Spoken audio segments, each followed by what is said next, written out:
Hey folks, it's your crash consultant, Jack Pierce. Been a while since I got in touch with y'all. Can't hardly see me, I know.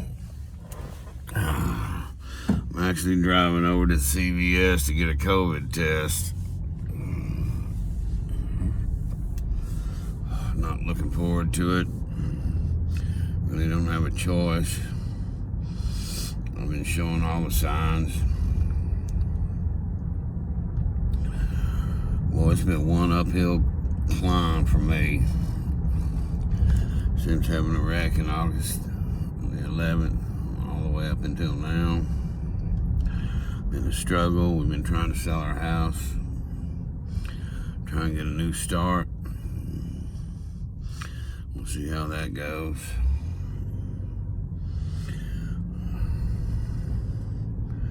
I guess I want to talk to you about frames on cars. You got two different kind of vehicles. You've got a frame body car, and that's where the body sits up on top of the frame. The frame is where all the suspension, the engine, and everything else bolt to. Then you've got a unitized car, which is basically like all your cars, and your frame is welded to the body. It's kind of, that's where they get unitized from. It doesn't actually have per se a steel frame like your trucks do. Back in the day, a lot of your cars had steel frames too, but they've gotten away from all that. More safety related issues, I believe, my opinion. And they're a lot safer.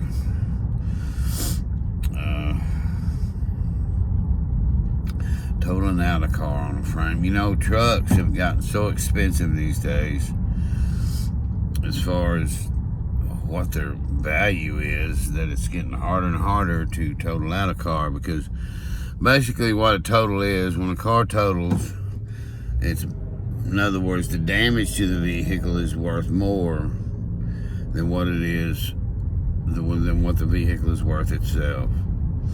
In other words, if it's worth say $50,000 and it's got $30,000 worth of damage to it, that's going to be close to two-thirds of the vehicle. 70% is usually what they go off of. So if the damage is 70% of what the vehicle's worth is, then the vehicle's going to total. And it doesn't matter what anybody says about it. They'll end up running a value on it, and they'll get with you, and they'll pay you accordingly, depending on what you settle for.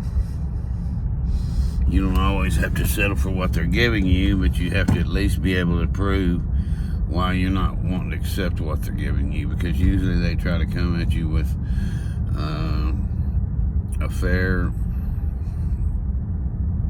offer, depending on what the NADA says and what vehicles in that area are going for.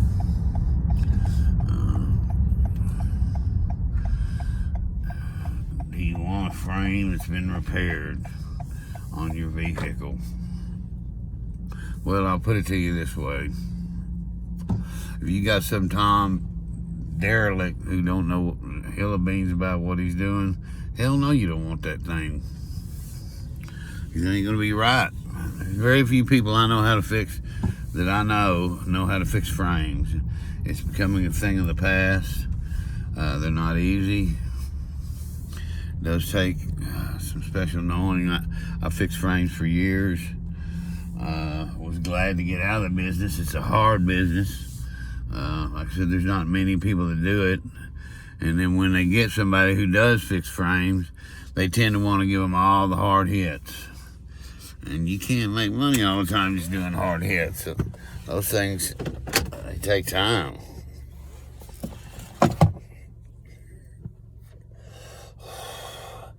Ask them to show you the dimensions. Take a look at your gaps.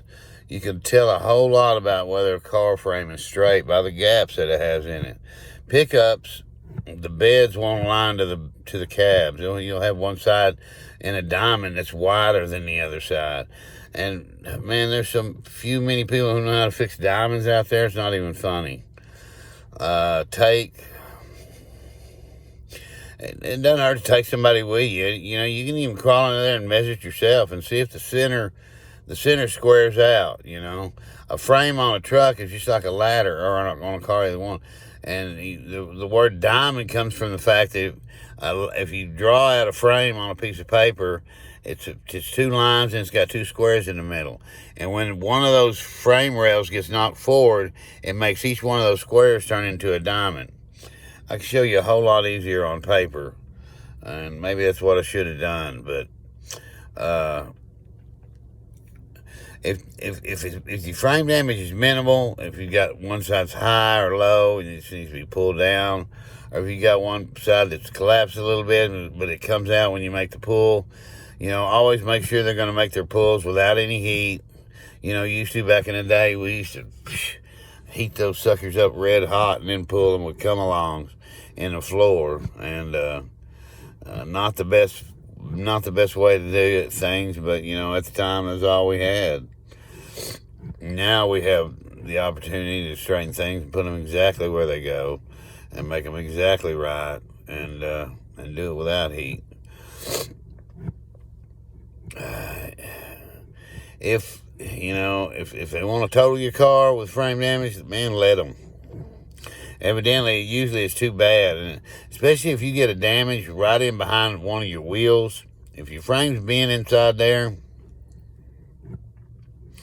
9 times out of 10, you're going to want to stay away from that, because they don't seem to. Nobody want to know how to fix those things right. And it's not easy to fix them right. It'll mix that box up all the way to the other side. I've seen them get hit so hard one side and it looked like a banana on the other side.